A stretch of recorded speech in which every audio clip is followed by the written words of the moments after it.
Baik, Assalamualaikum warahmatullahi wabarakatuh. Perkenalkan, nama saya Haifia Nafisah dari Prodi D3 Farmasi tingkat 2 kelas A. Di sini saya akan menjelaskan mengenai obat antihipertensi. Apa itu obat antihipertensi? Obat antihipertensi yaitu obat untuk tekanan darah tinggi, di mana tekanan darah tinggi ini atau hipertensi kondisi di mana medis terjadi peningkatan tekanan darah secara kronis dalam jangka waktu lama. Nah, ini yang disebut dengan antihipertensi. Kemudian tekanan darah terbagi menjadi dua, ada tekanan darah sistolik dan ada tekanan darah diastolik. Apa itu tekanan darah sistolik dan apa itu tekanan darah diastolik? Tekanan darah sistolik yaitu tekanan saat jantung berdenyut atau berdetak, kemudian sering disebut tekanan atas. Sedangkan diastolik yaitu tekanan saat jantung beristirahat setelah pemumpaan dan sering disebut tekanan darah bawah. Kemudian terapi untuk hipertensi ini ada dua, ada terapi farmakologi dan juga ada terapi non farmakologi. Nah, untuk penanganan terapi non farmakologi yaitu di mana penderita prehipertensi dan hipertensi sebaiknya dianjurkan untuk memodifikasi gaya hidup, kemudian penurunan berat badan jika dirinya kelebihan berat badan, karena ini akan menjadi efek meningkatnya darah dari tubuh kita atau disebut dengan hipertensi. Nah, kemudian melakukan diet kaya dengan sayuran dan buah. Selain itu, diet rendah sodium dan juga melakukan aktivitas fisik secara aerobik atau dengan melakukan olahraga secara teratur dan tidak mengkonsumsi alkohol. Kemudian yang terakhir, terapi non farmakologinya itu menghentikan kebiasaan merokok bagi yang suka merokok, karena ini menjadi dampak besar bagi penderita hipertensi atau tekanan darah tinggi. Kemudian bagaimana pemilihan obat antihipertensi?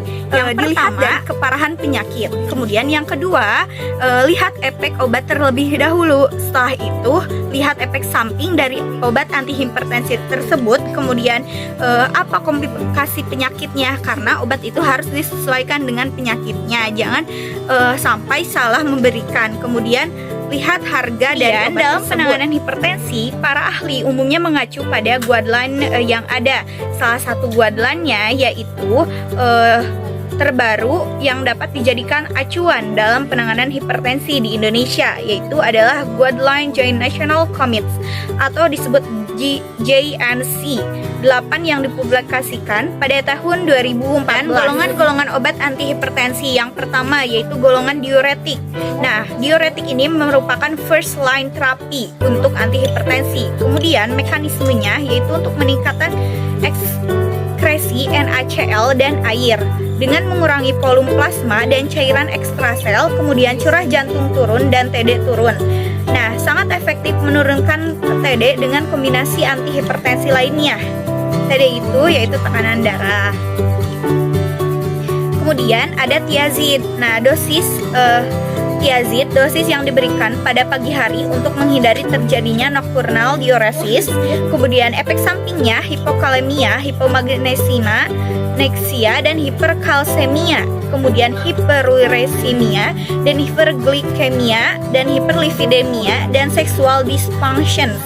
Nah, dan juga ISO terkait dengan dosis yang diberikan. Selain itu, thiazid juga memiliki dosis rendah, jarang karena menyebabkan ketidakseimbangan elektrolit. Di dalam antihipertensi ini juga ada yang disebut dengan golongan nitrat, di mana senyawa nitrat berguna dalam pengobatan angina. Apa itu angina? Angina adalah rasa kurang nyaman di dada akibat suplai oksigen yang tidak adekuat ke otot jantung untuk memenuhi kebutuhan oksigen jantung. Karena perawatan angina bertujuan untuk mengurangi kebutuhan oksigen otot-otot jantung maupun menambahkan aliran darah ke daerah arteri koronaria. Nitrat juga merupakan obat vasodilator yang merelasikan dinding pembuluh darah. Kemudian nitrat menyebabkan terjadinya pelebaran arteri koroner sehingga blood flow atau aliran darah yang menuju ke otot-otot jantung akan lancar dan kebutuhan oksigen akan terpenuhi. Contoh nitrat yang sering dipakai adalah glyceryl trinitrat atau GNT dan juga isosorbid dinitrat atau ISDN, isosorbid mononitrat atau ISMN. itu nitrat-nitrat yang sering. Dan ada juga beta blocker. Beta blocker yaitu memblok reseptor beta yang dapat menyebabkan penurunan tekanan darah melalui penurunan curah jantung. Kemudian non-selektif propanol dan selektif beta 1 yaitu atenol dan metoprolol. Kelemahan beta blocker adalah efek samping yang sering terjadi seperti tangan dingin, fatigue, dan efek yang jarang terjadi namun serius seperti asma dan juga gagal jantung.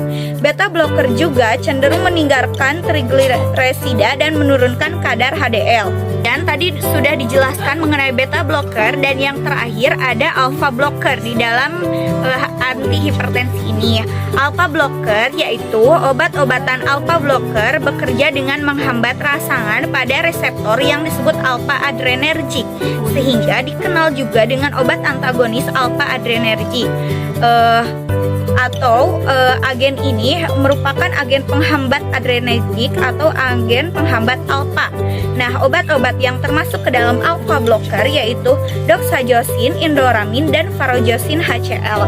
Mungkin sekian penjelasan dari saya mengenai antihipertensi. Semoga bermanfaat. Terima kasih. Wassalamualaikum warahmatullahi wabarakatuh.